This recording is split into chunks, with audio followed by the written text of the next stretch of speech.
단 하나의 정통 정치 팟캐스트 정봉재 정국구 시작하겠습니다. 자, 오늘 함께 하실 분 좋은 날에 네, 안녕하세요. 좋은 나래를 만들기 위한 좋은 나래. 네. 예. 좋은 날, 네, 그렇죠. 예. 예. 누가 만들어줬어요, 이름을? 저희 어머니께서 지어주셨어요. 네. 좋은 나라라고 하지 왜 좋은 나래라 그랬어? 좋은 나라요? 예. 글쎄요, 그렇게 뭐, 좋은 나라를 만들고 싶으신 마음은 없으셨던 것 같은데, 부모님께서. 저한테 좋은 날을 선사해주고 싶은. 좋은 날을? 예, 셨던 것 같아요. 그러니까, 네. 난, 나래, 좋은 나라. 자꾸 좋은 나라라고 부르게 돼요. 네. 좋은 나라를 만드시고 싶으신 분이고, 네. 그렇죠. 네. 좋은 나라를 만들면 좋은 날이 오는 거죠. 그쵸. 예. 네. 자, 그리고, 조기숙 교수님 특집. 안녕하세요. 물 주도하고 계신 조기숙 교수님. 반응이 많이 올라오죠? 네. 반응 안 보세요? 제가 인터넷은 잘 안 보고요. 예. 제 트윗이나 이제 페북에 올려주는 것만 보죠. 네, 이거를 제가 안 올려요. 예. 그 패친들이 먼저 올려놓으면 저는 그냥 갔다가 끌어다가 감사합니다. 그러고 예. 다시 돌리는 수준으로. 이게 개인이 주도해서 이렇게 특집으로 하는 경우는 보통 우리 다운의 한 60-70%밖에 안 되거든요. 네. 근데 우리 다운과 똑같고난 더 넘어가. 교수님 특집이. 지금 반응이 굉장히 핫하더라고요. 제가 예. 드디어 팟빵 들어가가지고 예. 다 봤어요, 댓글을. 댓글을? 네. 예. 우리 방송 처음 시작한 날부터 이렇게 해가지고 댓글을 쫙 올려봤는데. 그쵸, 특집은 특집대로 따로 있으니까. 예, 와. 싸워요, 사람들이. 근데 그거 자체가 핫하다는 반증인 것 같아요, 저는. 그럼요. 네. 근데 싸우면 안 되는데 싸우지 말자고 하는 건데. 근데 이게 싸우는 게 저는 긍정적인 면이 있는 게 네. 이제 우리가 협상, 타협 이런 거 얘기할 때 안 싸우는 게 좋은 것처럼 얘기하잖아요. 예. 일단 이제 어떻게 얘기를 하냐면 자기의 입장과 상대의 입장이 다른 거를 분명히 해라.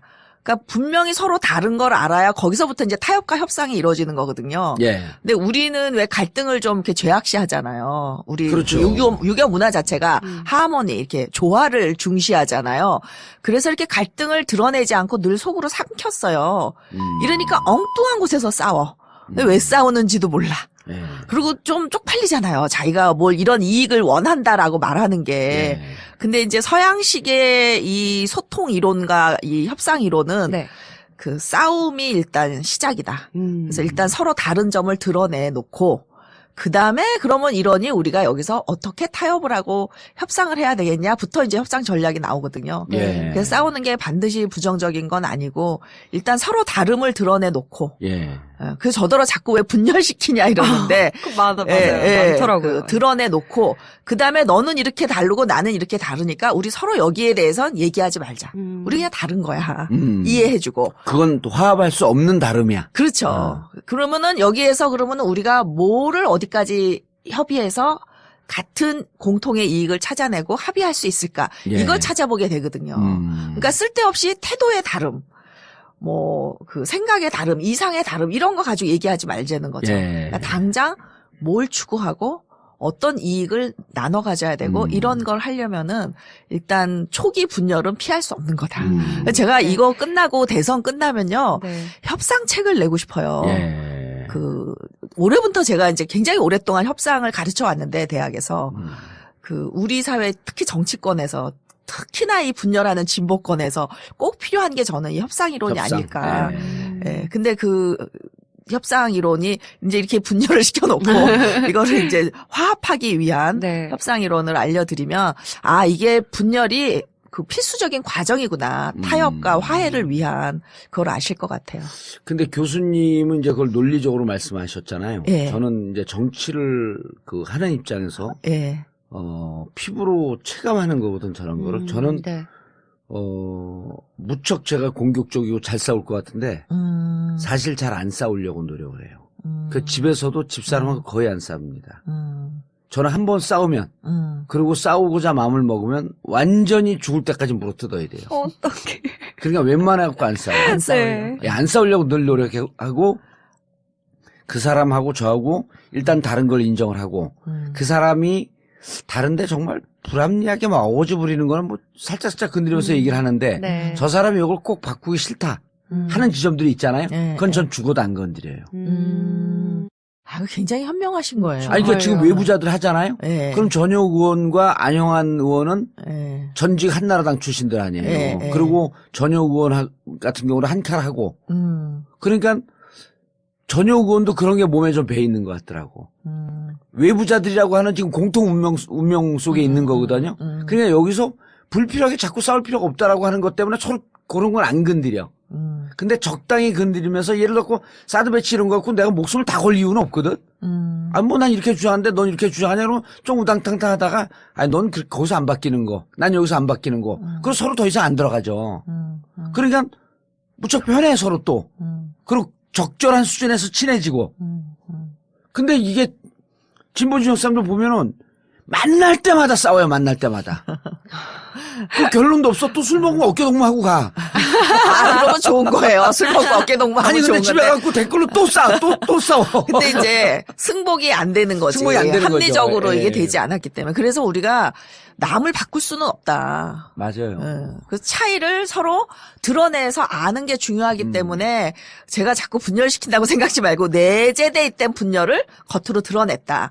그럼 드러내야지 그 다음에 이제 화합을 위해서 뭘 해야 될지를 우리가 알게 되거든요. 예. 아니 예를 들어서 전혁 의원하고 나하고 그냥 방송을 같이 하는 측면이 아니고 전혁 의원이 새누리당 당대표고 제가 더불어민주당 당대표면 네. 사드 문제 갖고 뭐 죽을 때까지 싸워야 되거든요.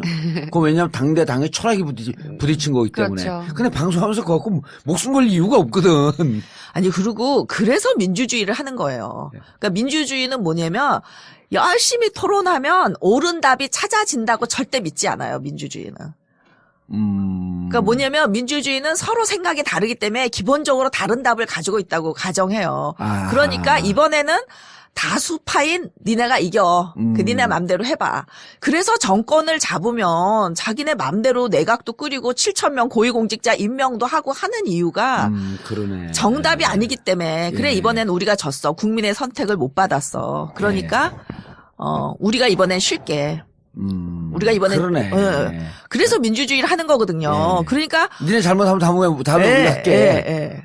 아. 그러니까 이거를 이제 제가 제가 이제 신자파 구자파 이렇게 하니까 사실 이게 참 불편한 거예요. 왜냐면 나는 노무현 대통령을 굉장히 지지하고 내가 진보라고 생각했는데 이쪽에 진보를 먼저 선점한 사람들이 있어.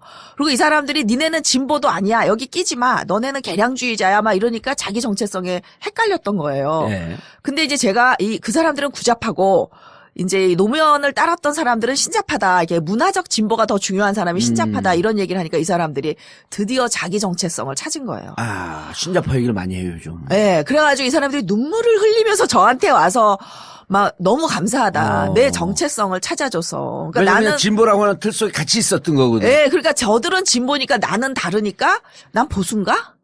근데 나는 보수는 아닌 것 같은데 난 뭐지? 뭐 이랬던 거예요. 근데 제가 이 신자파에 대한 연구를 노무현 대통령 돌아가시고 나서 했기 때문에 그렇죠. 지난번에 말씀하셨죠. 노 대통령도 모르고 돌아가셨어요. 그래서 그냥 나는 제3의 길인가? 노무현 대통령은 이렇게 생각을 하셨던 거예요. 근데 그리고 제3의 길 중도 이건 정체성이 없는 거잖아요. 없는 거죠. 기회주의고. 그거 다 실패하는 거고. 네, 그러니까 이 노무현을 지지했던 사람들이 너무 답답해하다가 이제 드디어 자기 정체성을 찾으니까 떳떳해. 난 새로운 진보야, 신자파야.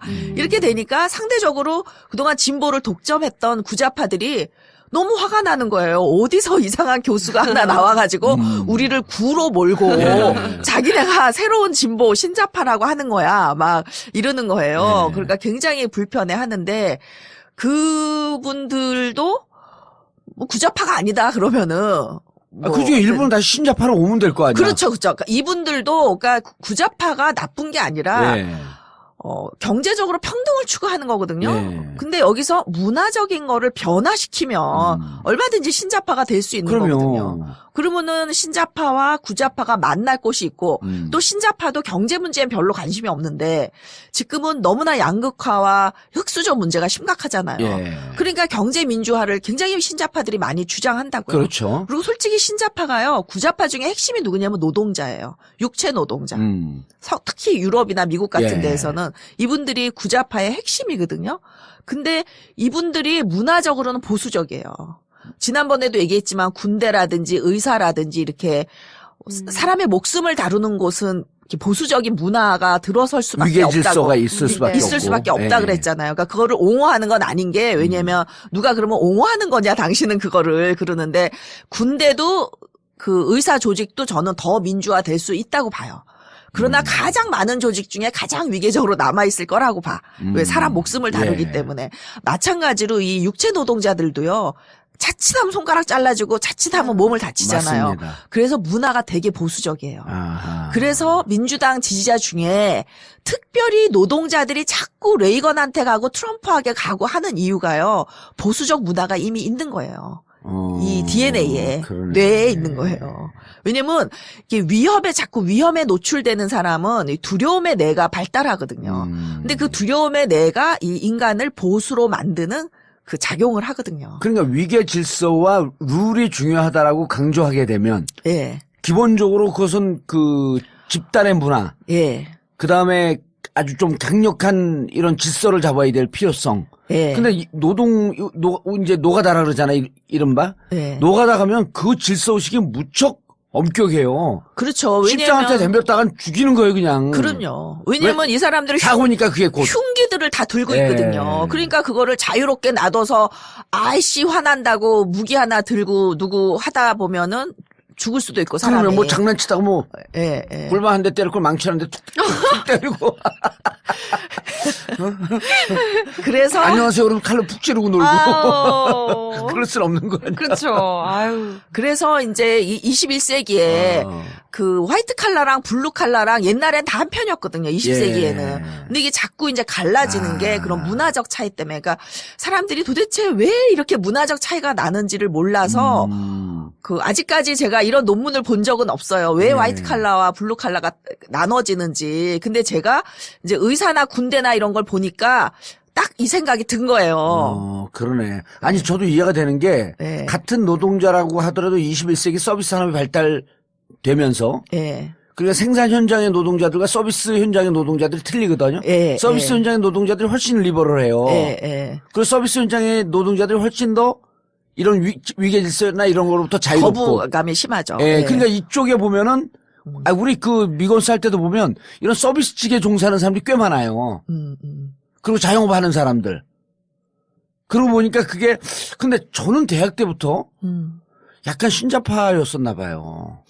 왜냐면 예. 그때도 수정주의자, 개량주의자, 뭐 회색분자 이런 비판을 많이 받았어요. 왜냐면 운동권이 운동을 하면서 중요한 건 그때는 인쇄물을 찍어야 되니까 인쇄물을 찍기 위해서는 돈이 있어야 된다. 근데 돈 가져야 되는 것을 막 부르주아시하면서 경원시하잖아요. 원리주의가 좀 있는 거죠. 예, 근데 예. 야 우리가 이렇게 서클도 운영하려면 돈도 좀 있어야 되고 돈도 잘 모아야 되고 그러려고 하면은 공부도 열심히 해서 장학금 탔고 장학금 탄 거에 반은 또 활동 자금으로 내고 이런 등등의 사고를 너무 싫어하는 거야. 제가 미국에서 유학할 때 우리끼리 이제 87년 운동을 앞두고 우리끼리 이제 스타디를 하면서 그룹 스타디를 하면서 이렇게 막 치열하게 주말마다 우리 집에 모여서 이제 밥을 같이 해 먹으면서 예. 스타디 하던 그룹이 있었어요. 거기서 87년 운동 때 이거 우리가 뭘 해야 되냐 가지고 우리 장학금을 모으자. 그래가지고 우리끼리 돈을 모아서 이제 서울대 운동권 회장한테 돈을 보내줬어요. 예. 그래서 뭘 요구했냐면 우리는 이 돈을 그냥 얼마 안 되니까 쓰면 아깝다고 생각하는 거예요. 그래서 이 돈으로 티셔츠를 찍어라. 한반도가 그려진 티셔츠를 아하. 찍어서 이걸 팔아라. 통일을 염원하는. 그래서 그 돈을 너네가 활동비로 써달라. 예. 그랬더니 답이 뭐라고 왔냐면 그거는 너무 미제국주의적 발상이라는 거예요. 그래서 저희가 이제 다시 모여서 그러면 너네들 너무 라면만 먹고 힘들지 말고 그냥 밥 사 먹어라 이러고 끝냈어요. 그래서 거기에서 우리가 똑같네. 정말 생각의 갭을 느꼈는데 그때는 운동하는 그들이 너무 중요하고 우리야 후방에 있는 사람이 뭘 알겠어요. 그러니까 우리는 이제 결론을 그렇게 내렸죠. 그들이 편한 쪽으로 쓰게 하자. 얼마 되지도 않는 아니 돈. 축제 때 다 데모하잖아요. 예, 옛날에는 예.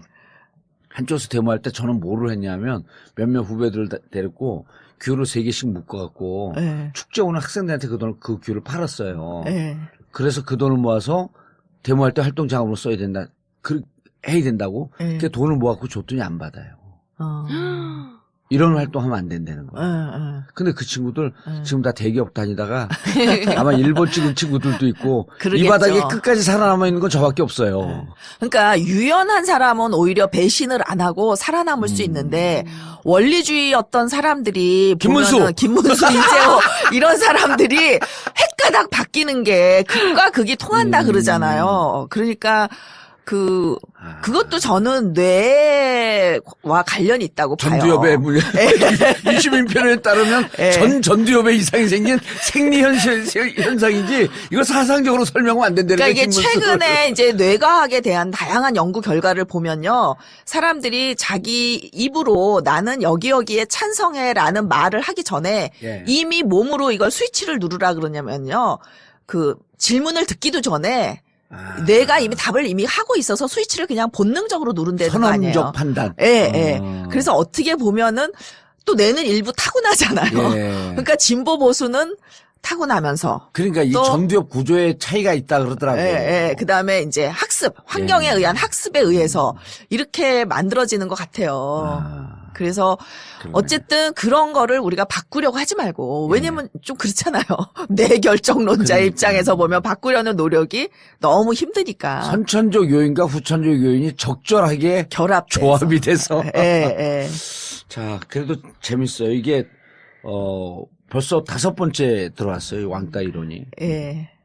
오늘 조금 더 한 거죠. 벌써 16분을 인트로 구라가 이렇게 길어. 아니, 옆으로 세지 말고 좀 집중해 달라는 요구를 되게 많이 받는데 죄송합니다. 아니요. 이런 걸 해야지 집중이 되는 거야. 자, 오늘은 호남, 대한민국에서 호남 원조 왕따 얘기를 좀 하셔야죠. 사실 이 노무현 문재인 왕따 얘기를 한 이유는 왜 이들이 왕따를 당하게 되었나를 이야기하기 위해서 한 건데 사실은 원조 왕따가 호남이죠. 그렇죠. 그래서 우리가 호남 얘기를 해야 되는데 제가 이제 이 지역주의에 대해서 연구를 좀 많이 했어요. 그래가지고 2000년 총선 전에 지역주의 선거와 합리적 선택이라는 이제 책을 냈는데. 이미 그때 16대 때인데 2000년이면. 그때 이제 저는 지역주의 선거는 이제 앞으로 계속 옅어질 것이다. 점점점 옅어져서 결국은 이제 사라질 것이다. 근데 저는 지역주의 선거가 사라지는데 30년 걸린다 이런 얘기를 했는데 88년에 지역주의 선거가 시작됐으니까 30년 되면은 2018년이잖아요. 그러니까 내년에는 이제 더 많이 사라질 거고 벌써 2016년에 징조가 좀 나타났잖아요. 부산에서 5명 당선시켰잖아요. 경남하고 합하고는 뭐 어떻게 되죠? 6명인가 7명인가요? 그렇죠. 경남하고 합하고 6명인가 될 거야. 할 거야. 그래서 제가 노무현 대통령 살아계실 때도 그 얘기를 했어요. 아니, 울산에서 그 통합진보당 계열 무소속 2명이니까 더 되죠. 한 8명 뭐 이렇게 되네. 그래서 30년이 지나야 지역주의 선거는 사라지는 거기 때문에 너무 초조해하지 마시라. 근데 이 광경을 못 보고 돌아가셔서 정말 너무 가슴이 아픈데 그래서 그랬던 이유는 다 이런 지역주의 선거도 다 이론적으로 예측이 가능하다는 거죠. 은나래 씨 부모님은 호남 분인데 대구 가서 살잖아요. 네, 지금 대구. 몇 번을 찍었어요, 계속? 2번이요. 돌아가실 때까지? 네? 아직 안 돌아가셨는데요? 아니, 돌아가실 때까지 2번 찍으시겠대요? 그럴 것 같아요? 그럴 것 같아요. 다음 선거에서는 그 2번이 1번 되는데 또 2번 찍을 거예요? 아니요. 그러니까.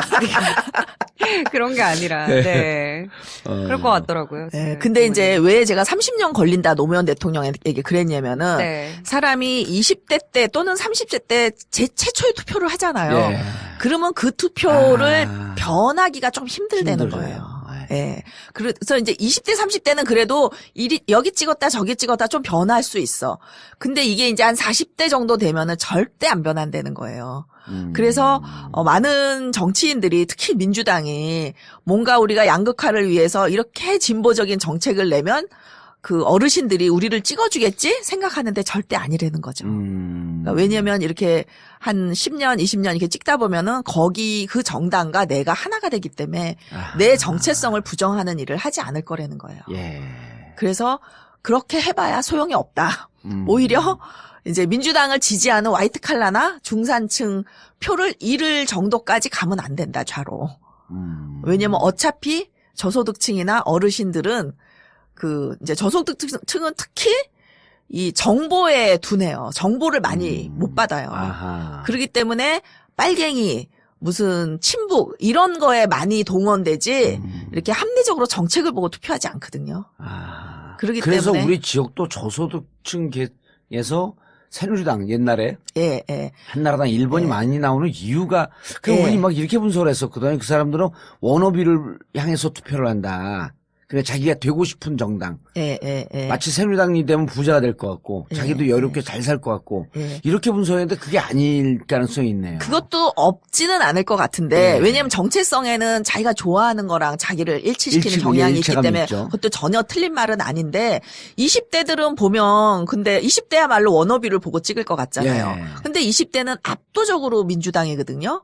물론 새누리당도 있지만 그러면은 왜 얘네들은 워너비를 보고 찍지 않냐. 그중에는 워너비를 보고 새누리당 찍는 사람도 있지만 예. 대체로 뭐 강남 땅 부자 아들들이라든지 자식들이라든지 이런 경우가 이제 보수 20대 보수지 대부분 20대는 압도적으로 민주당을 찍는 이유가 교육 때문에 그렇다는 거죠. 아, 정보에 노출되어 있고. 그렇죠. 다양한 정보를 노출돼 있고 자기가 이성적인 판단을 하고 정보를 프로세스를 하고 찍기 때문에 그래서 이런 유권자의 투표 형태를 알아야지만 이제 정책을 내놓을 때에도 자기가 이 정책을 가지고 정책은 사실 자기가 정말 옳다고 믿는 정책은요, 나중에 이제 국민의 선택을 받고 나서 하면 돼요. 예. 근데 선거 때 정책은 사실 득표용이잖아요. 그렇죠. 예, 근데 이 득표용일 때는 유권자의 마음을 잘 읽어야 된다는 거죠. 근데 읽지 못하고 제가 볼 때 민주당은 늘 옳은 정책을 내놓는 거예요. 그게 꼭 그렇죠. 득표로 표를 받기 위해서는 유권자의 심리를 잘 분석한 정책. 그렇죠. 그러니까 유권자로부터 표를 얻을 수 있는 정책을 내놓고 예, 다소 파퓰리즘이 섞여 있다고 할지라도 근데 파퓰리즘 정책은 또 기가 막히게 알아서 국민들이 또 골라내는 게 왜냐면 우리 인구 중에 정책 투표하는 인구가 제가 볼 땐 최대 10%? 아하. 대부분 정체성 보고 찍어요. 그렇죠. 예. 예, 그래서 정당의 이 목적은 이상적으로 20년, 30년, 50년 후에 추구해야 될 그런 어떤 진보 정체성을 담더라도 정책은 정말 5년 안에 할 수 있는 정책을 내놔야 되는 거거든요. 그러니까 굉장히 현실적이고 실용적이고 설득력이 있어야 되고 있고. 내 계층 이익을 배반하지 않아야 되는 거예요. 예. 근데 민주당 지지자들이 대체로 고학력, 그다음에 이제 수도권, 예. 그리고 중산층이라고요. 최소한 중산층, 중상층이 이제 그렇지. 스윙 보터예요. 예. 새누리당, 민주당 왔다 갔다 하거든요. 그래서 이제 너무 정책이 좌로 가면, 그러니까 정체성은 진보 정체성을 분명히 하지만 정책이 좌로 가고 실용적이지 않으면 중상층을 저쪽에 뺏길 수 있다는 거예요. 그러니까 지금은 안 뺏기지만 저는 선거 구도 이대로 간다고 보지 않거든요. 이번 네. 대선도. 네. 예, 그럼 선거 구도가 변하게 되면은 민주당이 갑자기 소수파로 전락할 수도 있다는 거예요. 그런 위험이 없지 않다. 그렇기 때문에 그냥 원칙대로 가야지 되는 거다. 50%의 표를 얻을 수 있는 전략으로 가야 된다. 그럼 지금 민주당 지지도가 지금 한 40% 앞뒤로 뭐 그렇죠. 올라가고 40 이러잖아요. 중반까지 갔어요. 예, 그러니까 그걸 제가 작년 10월에 예측했다는 거 아닙니까? 그래요? 민주당 지지도가 45%까지 갈 거다. 아, 그래서 지금 맥시멈을 찍었다 그러더라고요. 뭐 더 올라갈 수도 있죠. 이대로 간다면. 근데 늘 정치는요, 생물이기 때문에 이렇게 한쪽이 일방적으로 가는 게 없어요, 정치에서. 그럼 반대해서 어쨌든 살아남기 위해서 움직일 거다. 그러면 구도를 재편하면 민주당 일방으로는 안 갈 거다. 그래도 저는 45%까지는 나올 거라고 보는데 그런 사람들은 대체로 이제 정체성에 투표하는 사람들이거든요. 예. 근데 이 중에 일부, 그 다음에 이제 정책을 보고 투표하는 10%가 정책에 의해서 나갈 수도 있다는 거예요. 지금 민주당 들어왔다가 아이고 아닌가벼 하면서 아하. 나갈 수도 있기 때문에 예, 당 정책에 있어서 정책은 어차피 10%만 봐요. 그래서 근데 그 10% 싸움이 되니까. 그 10%가 중상층이라는 거야. 안타깝게도. 예. 그래서 너무 그 진보적인 정책으로 가면 오히려 어려울 수가 있고 또 실제 집권을 한 다음에도 이게 너무 진보적인 정책이면 여론의 지지를 못 받아요, 어차피. 왜냐면 우리 국민들 여론이라는 게 어르신들 특히 50대 이상은 이미 수십 년 이미 성향이 정해진 거거든요. 그렇죠. 성향이 이미 우리 사회의 기본 지형 자체가 6대 4로 보수가 우세하잖아요. 그렇죠. 네. 그런데 이제 집권을 하게 되면은 그래도 이 레버리지가 좀 생기는 게 뭐냐면은 방송 같은 데를 통해서 정말 객관적인 다큐, 그러니까 선진국이라든지 이런 다큐를 통해서 진보적인 정책이 나한테 이익이 된다는 걸 교육, 학습할 기회는 생기는 거죠. 그러면서 그것을 받아들이도록 그렇죠. 만들어서 과반수를 만들어서 더 진보적인 정책은 할 수 있지만 그걸 하고 싶다고 선거 때 무조건 내놔서 이기는 건 아니다. 그때 이재명 시장이 공장에서 출마 선언하면서 노동자를 대변하는 후보가 되겠다라고 얘기했을 때 교수님이 사석인지 방송에서 그랬잖아요. 사석을 했나요? 더 못 올라간다. 이제 빠질 것이다. 그렇게 예측을 했거든요. 그 다음부터 계속 빠져요. 그러니까 그런 진보적 정체성 마음에 갖고 있고 정책은 일반 중산층들이 받아들일 수 있는 그런 정책으로 가라. 우리 방송을 잘 듣는 사람인데 왜 안 듣고 있어요? 제가 그걸 밖에서 사석에서 얘기를 했기 때문에. 보통 근데 정치를 하는 사람들은요, 자기가 갖고 있는 정체성을 정책으로 외화시키고 싶어 해요. 그게 참 정직한 건데, 그게 진보들의 특징이에요. 보수들은 절대 그렇게 안 해요. 교수님하고 방송하면서 저도, 이렇게 생각하고 있는 게 참 어리석고 잘못된 거구나 하는 걸 깨달았어요. 이게 참 아이러니인데, 진실한 사람들이 그러는 거거든요. 미국 진보도 그렇고, 우리나라 진보도 그렇고, 진실하기 때문에 국민들을 속이지 않기 위해서 내가 생각하는 이상적인 정책을 딱 내놓는데, 그게 유권자랑 정합성이 없으면 집권을 못 하는 거거든요. 근데 정당의 목표는, 그러니까 목적은 숭고한 정체성이 있지만, 목표는 뭐예요? 당장 집권하는 게 목표예요. 근데 많은 분들이 목표와 목적을 헷갈리는 거예요. 그런데. 그래서 마치 집권 못하면 어떠냐. 최근에 무슨 대학생 위원장 민주당에 무슨 경기도 대학생 위원장이라는 사람이 페북에 집권 못하면 어떠냐. 문재인 왜 성소수자들의 결혼에 대해서 왜 소신 있게 발언 못하냐 이러는데 주요한 민주당의 대선 주자가 자기 혼자 생각으로 그게 옳다고 이분은 분명히 속으로는 그걸 지지하는 마음이 있을 거예요. 그런데 이런 법안을 지지하는 건 다른 거거든요. 어차피 법안은 안 되는 거예요. 사회적 분위기가 무르익지 않으면. 근데 목표를 같이 하지 않는 사람은 저는 정당을 같이 하면 안 된다고 봐요. 왜? 정당의 목표는 집권하는 거예요. 그럼 이 사람은 민주당의 정체성, 목적에는 동의해. 근데 목표엔 동의 못해. 집권이 뭐 중요해 이런 사람 정당을 하면 안 되는 거죠. 이런 사람은 시민단체를 가시면 되는 거죠. 그렇죠. 그래서 이게 정당과 시민단체의 큰 차이예요. 그러니까 정당은 집권을 목표로 같은 이념과 생각을 가진 사람들의 그러니까 같은 이념과 목표를 가진 사람들의 집단이 정당이고 어떤 자기가 이상적으로 생각하는 정책을 추구하는 집단이 모인 게 이익단체, 시민단체거든요. 아니 목사님 두 분이 계신데 한 분은 너무나 고지식하고 원칙적으로 하나님 말씀을 계속 설교를 하는데 신도가 늘지가 않아요. 부흥이 안 돼. 근데 그 옆에 교회 목사님은 가면 가스펠송이나 부르고 부흥 위주로 하고 재밌고 그래갖고 하루는 제가 여쭸어요. 아니 그 목사님 야매 아니세요? 야매. 그랬더니 목사님 뭐라 그러시냐면 유혹할 수 없으면 구원도 없다.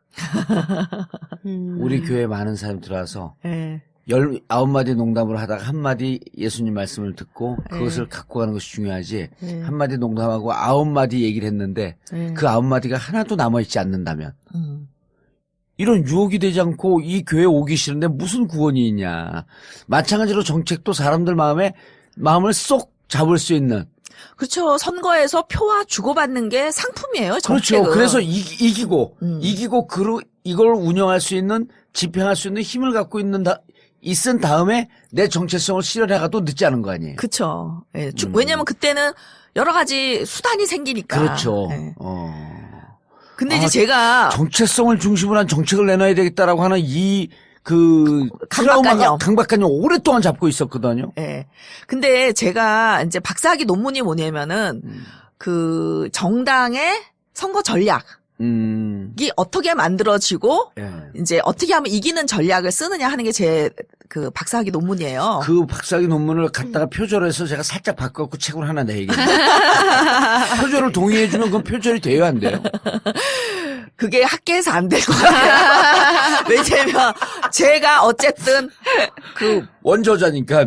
팔았다. 내가 팔았다 하더라도 그건 부도덕한 거고 아. 내가 허락했다 하더라도 그 부도덕 학계 그럼- 관행을 아니, 교수님 하는 이러면 거니까. 그걸 인용을 하면 표절이 아니잖아요. 아 인용하면 그쵸, 되죠. 그쵸. 그래서 어디 인용하는데 전체 책을 보니까 다 80% 인용이야. 인용이야.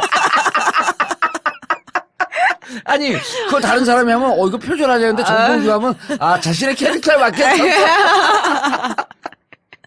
근데 이제 그거를 제가 수학 모델링을 해가지고 예. 풀었는데 그 제 논문의 결론은 뭐냐면은 그 자기 정체성을 버리고 예. 그러니까 이제 목사 중에 예. 이 부흥회만 매일 해서 어. 예를 들어서 돈을 벌어서 목사가 착복했다. 예. 이건 사기꾼이잖아요.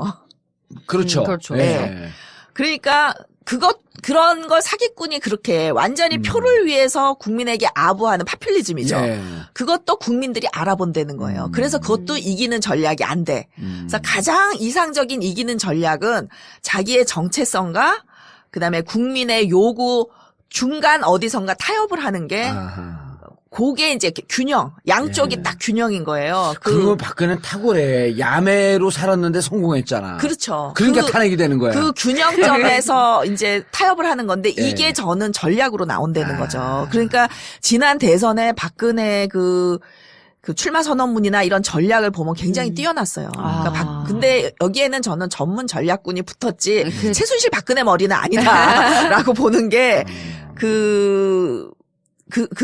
분명히 뒤에 참모든 아니면 전문 그 컨설팅 업체든 예. 그 뭐 미국에서 들어왔다는 소문을 제가 들었는데 어쨌든 그 뭐 사실인지 아닌지는 모르지만 매우 실력 있는 사람이 붙어서 그 표를 얻기 위한 그리고 속인 거죠. 근데 이제 이게 들통이 난 거죠. 들통이 나니까 예. 탄핵이 된 거죠. 그러니까 이제 당 자체가 사라지잖아요. 예. 그러니까 제 모델이 여전히 유효한 게 그 완전히 국민을 속여서도 안 되고 그 자기의 진정성이 있어야지. 예. 그러니까 요게 있어서 딱 균형을 잡아야지. 그러니까 이쪽에서 끄는 정체성이 끄는 힘, 그다음에 국민이 끄는 힘. 왜냐하면 국민은 딱 중간에 있는 국민이 제일 다수거든요. 그렇죠. 예, 여기서 끄는 힘 사이에서 어디선가 딱 정책은 자리를 잡을 때 이게 이기는 선거 전략이다. 예. 라는 게 이제 제 논문의 결론이었었는데 네. 정말 그런 것 같아요. 정체성이 없는 사람도 결국 오래 정치 못하고 그렇잖아요. 그렇다고 완전히 원리주의적인 정책만 내놓는 사람도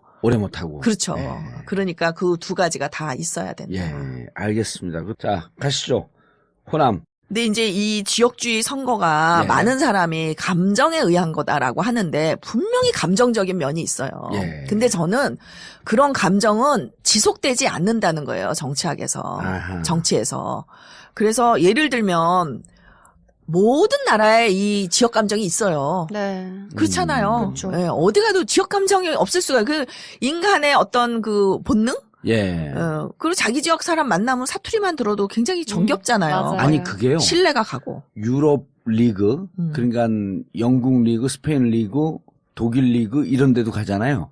지역과 지역이 붙을 땐 전투예요. 예를 들어갖고 스페인 리그의 세비야 팀이라고 하는 데는 그렇게 잘하는 팀이 아니거든요. 네. 근데 세비야 자기 지역으로 그 다른 레알 마드리드나 바르셀로나 팀을 네.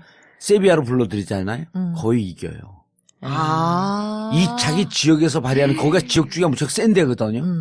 예를 들어 우리나라로 치면 거기가 이제 아주 기가 센 데 같아. 뭐냐, 투의 본고향 아니에요. 세비야가 플라멘코의 고향이, 그러니까 열정과 결기가 있는 지역이야. 자기 지역으로 들어오면 웬만한 팀을 다 꺾어요. 두세 배 강한 팀들도. 그리고 그 사람들이 거기서 응원할 때 지역주의를 똘똘 뭉쳐 있는 거거든. 그러니까 우리만 그런 게 아니더라고. 우리나라 옛날에 해태 타이거스 타 팀에서 그러잖아요. 해태 타이거스 광주 가서 게임하면 우리는 게임을 하는데 쟤들은 전쟁을 한다. 틀린 거예요, 이게. 나오는 왜냐면 거기에서 피해적 지역주의가 있었던 거거든. 삼성하고 붙으면 대구가 왔어? 이런 게 있는 거야. 삼성 팀들은 그냥 그쵸. 팀으로 보는데. 예. 근데 이제 정치학에서 왜 지역이 투표의 기준이 되면 이제 그걸 지역주의라 그러는데, 그러니까 지역주의, 지역 감정은 아무 문제가 없어요. 예. 뭐 이렇게 게임하다 사라지면 되니까. 근데 이제 선거에서 지역을 기준으로 투표를 하게 되면 이걸 굉장히 좀 부도덕한 걸로 지역주의. 얘기를 해요. 예. 지역주의라 그러는데 왜 그러냐. 지역으로 갈라지면요, 반드시 전쟁을 해요. 그러니까 예를 들면 남북 전쟁. 그렇죠. 우리도 그렇죠. 아하. 예. 그래서 이제 지역이 좀 질이 나쁜 균열인 거예요. 그러니까 우리가 뭐 부르주아니 프롤레타리아니 뭐 중산층이니 뭐 노동자니 이렇게 갈라지는 거는 우리가 다 같이 살잖아요. 합해서 살잖아요. 그렇죠. 그러니까 이게 서로 섞여 있기 때문에 오히려 그걸 바람직한 균열이라 그러거든요. 정치학에서는. 근데 지역 균열은 굉장히 좀 부도덕하고 안 좋은 것처럼 얘기를 했던 게, 지역으로 나눠지면 반드시 이게 전쟁으로 갈 확률이 있기 때문에 이제 그랬던 거예요. 그런데 예. 한국의 지역주의는 이게 뭐 감정적인 면이 없지 않지만 저는 이성적인 베이스가 좀 있다는 거예요. 그래서 이제 제가 지역주의 선거와 합리적 유권자 이런 책을 쓴 이유가 이제 이성적인 근거가 있다는 건데, 그 이유는 왜 그러냐면은 지역 차별이라는 현실이 존재했잖아요. 그렇죠. 그러니까 많은 사람들이 지역주의 얘기할 때 고려시대 훈요 10조 얘기하는데요. 이 훈요 10조는 사실 이게 사실인지 아닌지도 모르고 정말 태조 왕건이 남긴 건지 예. 그걸 기록한 사람이 거짓말을 했는지도 모르는 거고, 네. 그다음에 태조 왕건이 말했던 그 차령 이남 금강 박, 이게 정말 호남을 말하는지에도 이견이 있어요. 그래서 그리고 더 중요한 거는 이거는 고려 때 얘기지 지역주의 투표랑 아무 상관이 없다. 왜? 우리나라에서 지역주의 투표가 지금같이 의미 있는 영원한 대결로 나타난 건 1971년 대선이 처음이거든요. 그러면 왜 나타났냐? 바로 박정희 대통령의 어떤 지역 차별이 있었고, 그다음에 김대중 대통령이, 이게 김대중 후보가 대통령 후보로 나왔기 때문에 이게 그 지역주의 투표가 나타난 거기 때문에 이거는 지역주의 투표의 원조라고 보기 어렵다, 저는 이렇게 봐요. 왜냐면은 레이건 대통령이 민주당의 먼데일 후보랑 붙었을 때, 레이건이 재선에 나왔을 때, 네. 붙었을 때, 그때가 1988년일 거예요, 아마. 예. 제가 미국에 있었을 때인데, 레이건이 압도적으로 재선 대통령이니까 이겼죠. 재선 후보니까. 근데 먼데일이 딱 한 주에서 표를 얻어요. 그게 어디냐? 미네소타. 미네소타. 자기가 먼데일이 거기 출신이에요. 그러니까 71년의 지역주의 선거는 자기 고향 사람 밀어주는 수준의 지역주의 선거기 때문에 이거는 감정적일 수 있고 일회적이기 때문에 큰 문제가 안 됐다는 거죠. 근데 이제 우리 사회에서 지역주의 선거가 문제가 된 거는 1988년부터예요. 그러니까 87년에 이제 그 대통령 직선제로 인해서 예. 이제 노태우가 대통령에 당선되긴 했지만 어쨌든 우리가 민주화 운동을 위해서 싸웠던 대통령 직선제를 성취했잖아요. 예. 그러고 나니까 민주, 반민주, 독재, 반독재 이 균열이 확 약화된 거예요. 약화되고 나니까 88년에 지역정당 4개가 탄생하는 거예요. 충청, 호남, 경상북도, 경상남도. 그래서 진짜 지역주의 투표가 국회의원 선거에 나타나는 건 88년 처음이고, 그 이전에는 국회의원 선거에서는 호남도 영남하고 똑같이 여당 지지였어요. 왜 그랬냐? 이 민주화 시기에는요, 민주 독재 이 균열에서는 민주를 지지했던 쪽이 어디냐면 도시였어요. 사실 민주당이 가장 셌던 데가 그때는 언제였냐면 강남이었어요. 서울에서도. 왜? 교육 수준이 높고 중산층이 있었기 때문에. 기억 안 나시죠? 그렇죠. 그랬었죠. 예. 예. 강남에 나왔어요. 민주당의 거물들이 다. 그랬어요. 막 예. 박찬종, 홍사덕 이런 예. 홍사덕도 강남에서 붙었고. 예. 그래서 민주화 운동을 할 때에는 이게 민주화는 결국 배운 사람들이 예. 지지하는 거잖아요. 그렇기 때문에 이 88년 그 이전에는 도시는 야당, 그러니까 야도, 여촌 이런 여촌 야도가 여촌, 있었죠. 야도, 예. 여촌 이런 표현이 예. 있었어요. 그래서 호남이든 영남이든 다 이 지방은 다 박정희 그 공화당을 찍었어요. 그랬었네. 국회의원 선거에. 예. 그래서 기본적으로 지역주의 선거의 시작은 저는 1988년이다. 그렇죠. 88년이 황색 돌풍이 불 때 아니에요. 황색 돌풍이요? 예, 황색 돌풍. 김대중 그 호남 정당이 호남에 근거지를 두고 확 예, 바람 예, 불 때. 예, 예, 예. 음. 그러면은 이 지역주의 선거가 나쁘냐?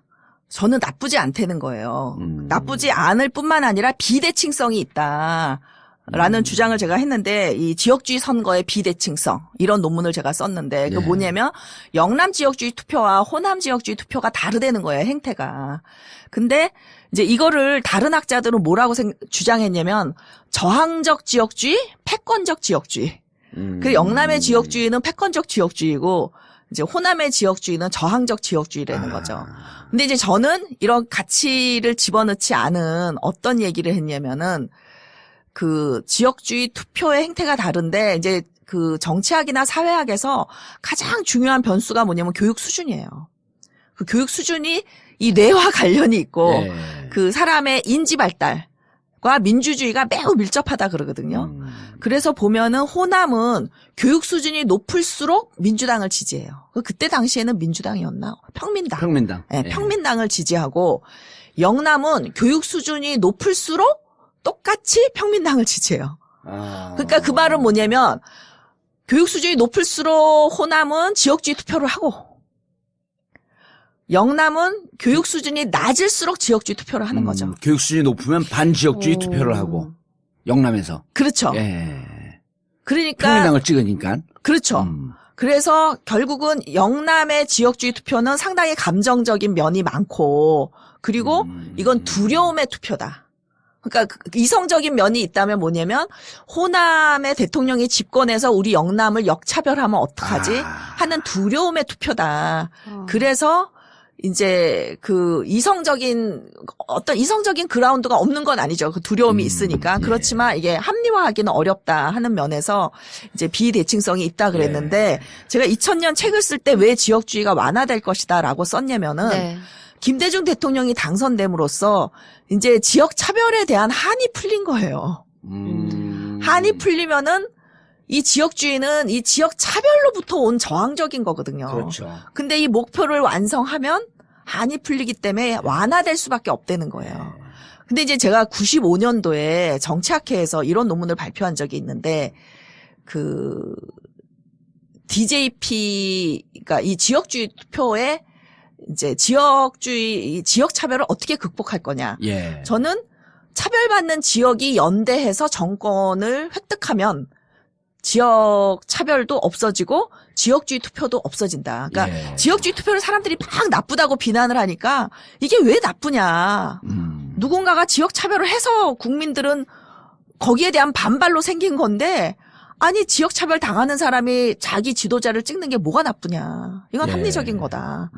지역주의를 비난하지 말고 충청도와 호남이 상대적으로 영남에 의해서 차별을 받았으니 둘이 손잡아라. 손잡아서 정권을 교체해라. 그래서 지역 연대를 제가 1995년에 처음 주장을 해요. 그게 나중에 97년에 지역 등권론으로 나오는 거예요. 그래서 교수님 논문을 보고 김대중 대통령이 DJ 표현하고 했어요. 어쨌든 뭐 공부를 많이 하시는 분이니까. 뭐 그러진 않았을 것 같고요. 네. 이제 그 정치학자들이 이제 제 글을 많이 보니까 황태용 교수가 지역 등권론을 이제 예, 제일 먼저 얘기했죠. 주장을 해요. 예. 근데 이제 그 이전에 제 논문을 봤을지는 모르겠죠. 그래서 어쨌든 황태영 교수가 그 동국대 교수 말씀하시는 거죠. 예. 그래서 어쨌든 그 뭐 비슷한 생각을 같은 시기에 했을 수도 예, 있고. 그리고 그분이 김대중 정권 시절에 뭔가 청와대에서 역할을 하시지 않았나요? 청와대 들어가진 않았고 예, 많이 김대중 정권의 탄생과 그 유지를 위해서 노력을 많이 많은 했죠. 역할을 하신 분이죠. 예, 예. 교수님 논문을 좀 본 것 같은데. 왜냐면 그렇게 자연스럽게 이어질 수가 없잖아요. 뭐 서로 논문하고 교류하고 세미나하면서 생각들을 좀 공유하는 거니까. 뭐 저랑은 또 이렇게 이념적 또는 그 이념적이라기보다 하여튼 이론 백그라운드가 예. 그분은 이제 비판 이론 하신 분이고 저는 이렇게 아까 수학 모델링 했다 그랬잖아요. 예. 포멀 이론 하는 사람이니까 좀 인식론 체계가 서로 다른 사람이라서 교류는 없었을 것 같은데 어쨌든 제가 정치학회에서 그걸 발표했을 때 이게 광복 50주년 세미나에서 발표를 했는데 사람들이 좀 충격을 받았죠. 왜냐하면 지역주의는 늘 나쁜 거야라고 학자들이 이렇게 지역 그렇죠. 주민들을 야단쳤는데 예. 제가 뭐가 나쁘냐. 그리고 나쁘지 않을 뿐만 아니라 이거는 승리 전략이고 도덕적이기까지 하다. 왜냐면 이렇게 해서 그 충청과 그 호남이 손잡고 대통령을 뽑으면 지역주의 선거가 이제 사라질 것이다. 그래서 97년에 당선됐기 때문에 저는 자연적으로 이제 지역주의 선거는 점점 완화될 것이다라는 책을 2000년에 쓴 거예요. 네. 그래서 제가 강준만 교수한테 욕을 뒤지게 얻어먹었죠. 왜 욕을 먹었냐면 그렇게 부도덕한 지역주의 투표를 합리적 선택이라고 옹호했다. 근데 제가 영남, 호남이 다 합리적 선택이라고 한 건 아니죠. 그러니까 호남은 매우 합리적 선택인 부분이 있고 영남은 두려움에 의한 합리적 선택이죠. 네. 두려움에 의한 선택. 그렇죠. 네. 네. 그러니까 이제 교수님을 다들 호남 출신인 줄 알았고. 그렇죠. 이러니까. 네. 그런데 실제 호남은 고등학교 다니면서까지 대학 다니면서까지도 안 가봤다는 거 아니에요? 대학교 때 처음 가본 거죠. 제 친구가 이제 광주 둘, 예. 전주 하나, 군산 하나여가지고 제가 쫙 훑었죠. 대학교 때. 그때 처음 가보신 거예요? 예, 예. 근데 뭐 어때요? 약간 정치에 있어서의 그런 지역주의나 지역 차별 같은 게 그래도 그때보다 지금이 훨씬 좀 옅어진 완화가 거죠. 됐긴 했죠. 엄청 완화됐죠. 가장 완화된 게 뭐냐면 김대중 대통령이 대통령 되기 전까지의 드라마에는요. 예. 그때 이제 파출부나 뭐 이런 도우미들이 많이 나왔어요. 예. 운전 기사나 다 호남 사투리 써요. 그러니까 그게 사회를 저소득층이라고 반영하는 하는 거일지는 거지. 몰라도 예. 이제 호남 분들이 먹고 살기 어려우니까 서울 많이 왔고 네. 오면 아무래도 이제 허드렛 일을 하다 보니까 그럴 수도 있었지만 또 조폭은 또 다 호남 사투리 쓰고. 아따, 그냥. 아그야. 아기들아. 사실 그 친구가 보면은 부산을 배경으로 한 예. 거잖아요. 조폭이 뭐 부산은 없겠어요. 예. 근데 이제 그런 선입견을 대중 방송이나 이런 데서 무비판적으로 했었는데 이제 김대중 대통령이 딱 당선되니까 어떤 게 저는 너무 좋았냐면 일요일 날 아침에 이렇게 대담 프로 같은데 네. 하나값이 뭐 이런 호남 사투리 쓰는 분이 나와서 굉장히 멋있게 대담을 하는 거예요. 그게 저는 굉장히 문화적 충격이었고 이제 이 선입견이 많이 없어지겠구나. 그리고 드라마에서도 실제로 많이 없어졌어요. 그래서 그게 지금은요. 지금 사람들은 잘 못 느껴요. 이 지역주의가 얼마나 심했는지. 그러니까. 그래서 아니, 근데 저는 네. 이 방송 연예 활동하는 후배들이 많잖아요. 한 얼마 전에 최순실 사태 이전에 네네. 술을 먹다가 무슨 이제 떴다가 이제 좀 이렇게 좀 아직 많이 좀 살짝 주저앉은 이제 진행자 개그맨 얘들하고 술을 마시고 있는데 네. 형님 강호동이 전라도 사투리 썼으면 그렇게 떴을 것 같아요? 남아있는 거예요, 아직도. 이 방송계에서 호남 사투리 쓰면 못 살아남아요. 그게 이명박근혜 정권 9년의 이 찌꺼기야. 아직도요? 다 보세요, 방송에서. 그 다음 김영진이라고 하는 애 손은 누가 키우고 걔 있잖아요? 걔가 호남 애거든요. 호남 사투리 안 쓰는 거예요. 그러니까 왜 사람들이 호남 분들은 호남 사투리를 안 쓰는데 이제 방송에 나오면 네. 경상도 사람들은 계속 경상도 사투리를 쓰냐. 쓰죠. 네. 차별을 안 받아서 그래요. 차별 맞네. 받아보세요. 예, 지금 교수님 말씀하니까 제가 딱 그 기억이 떠오르는 거예요. 그리고 경상도 사투리 쓰면 오히려 먹어주는 경향이 있고. 귀엽다 그러고다든지 실제로. 근데 사실은 그 듣기가 굉장히 시끄럽고 안 좋거든요. 경상도 사투리가. 그래요? 아니, 저는 좋아요. 양쪽 사투리 다 좋아해요. 네. 아따, 그냐? 그래 물지.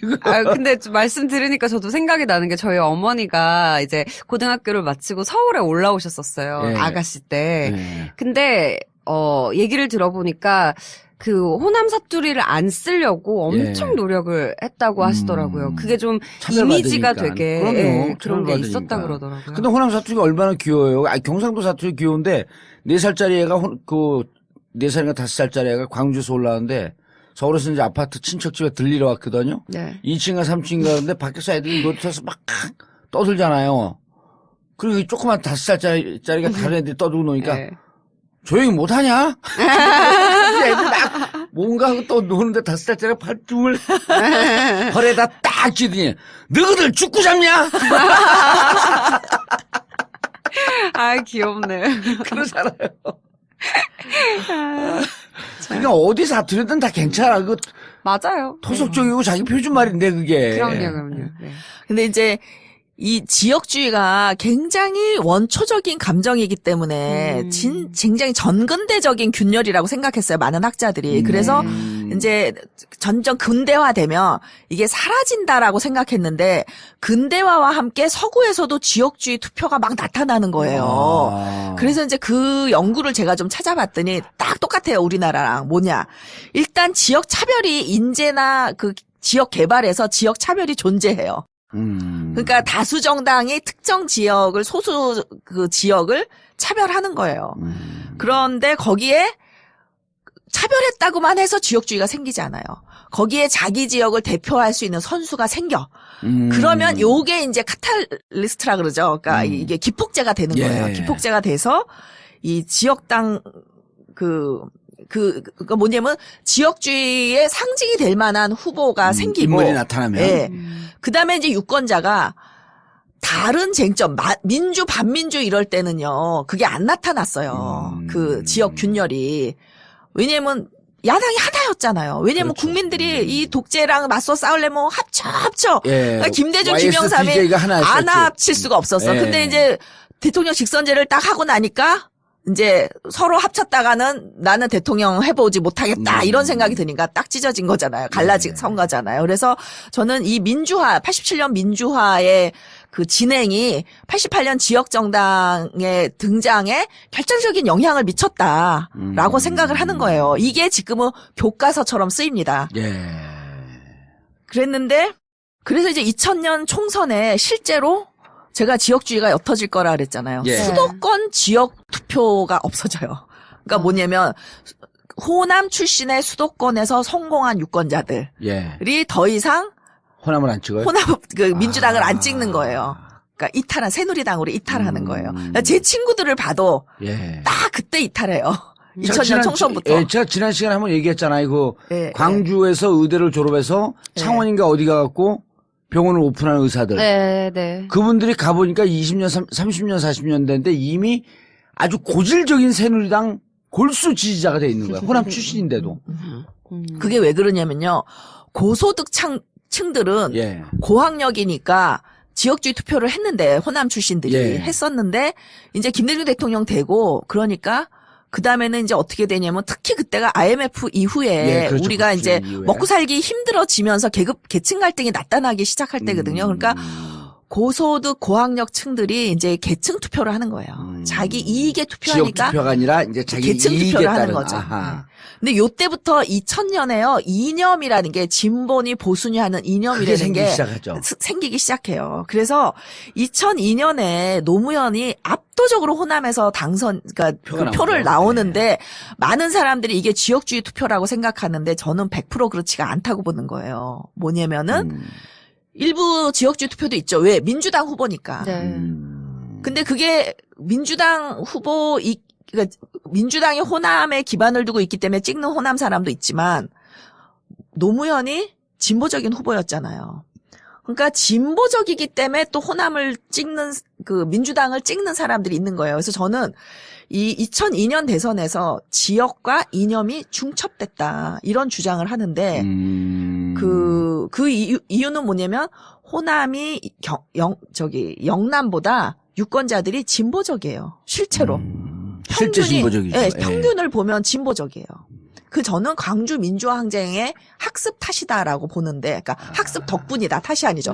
덕분에 예, 이분들이 진보적인 거고, 그 다음에 또 하나는 이제 기본적으로 의식 수준이나 정치 수준이 굉장히 높죠. 높단 말이에요. 근데 그것도 자연스럽게 높아진 것이 아니고 자기 지역을 대표하는 정치인이 오랫동안 탄압받으면서 그렇죠. 그리고 그 탄압받으면서 자신들도 이 탄압을 같이 받는 피해자라고 하는 공동 운명의식이 있었기 때문에 정치의식이 높아진 거 아니에요. 그렇죠. 그리고 거기다가 또 80년 항쟁이라고 하는 아주 역사적인 이런 것을 경험을 하고 사건을 그쵸. 경험을 하고 예, 예. 그러면서 정치의식이 높아지니까 예.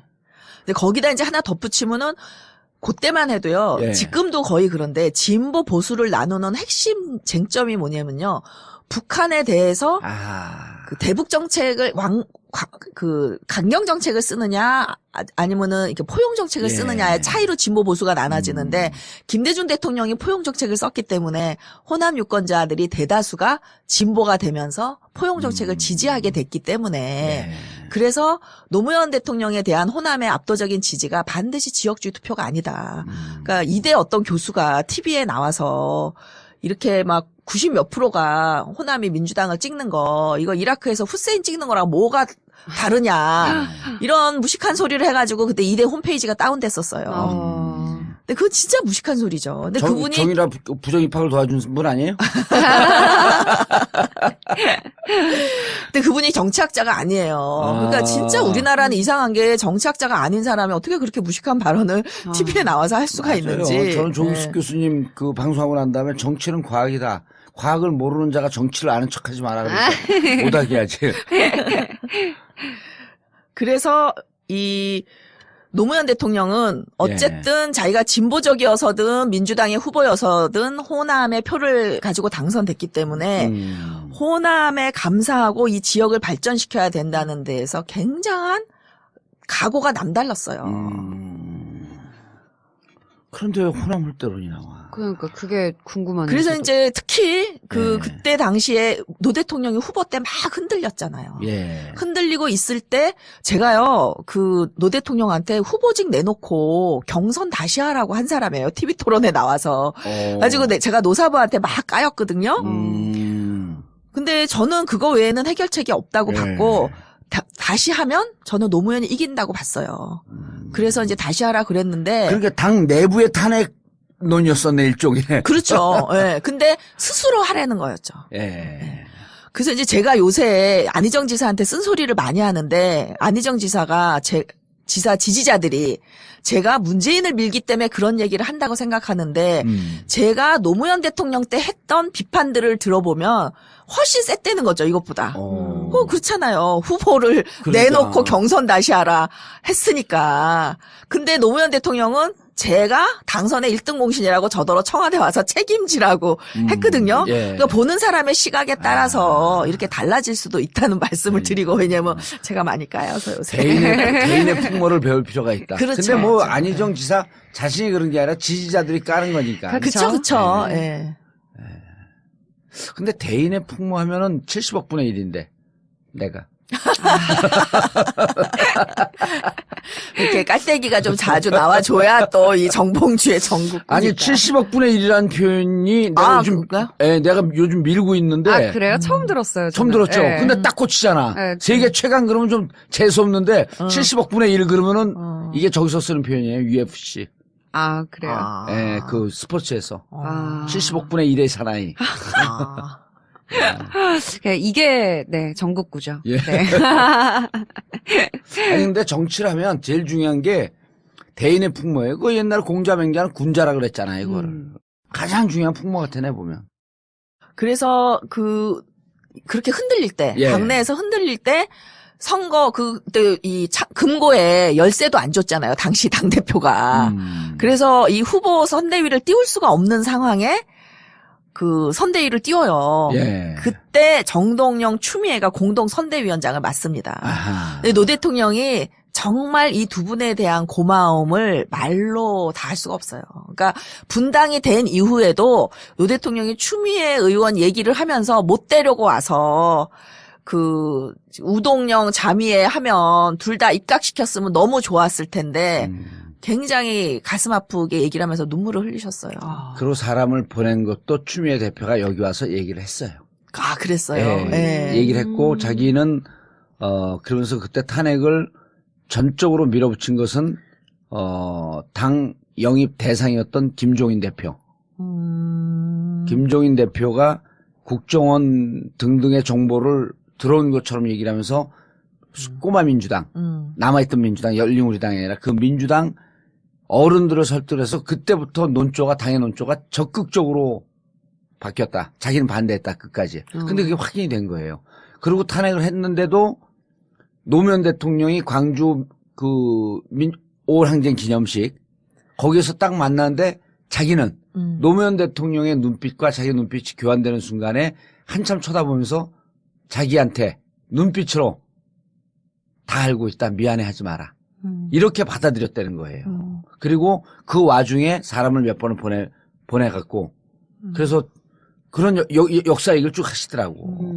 그리고 여기서 한 다음에 당신 탄핵의 주범 아니냐? 왜 우세요, 근데?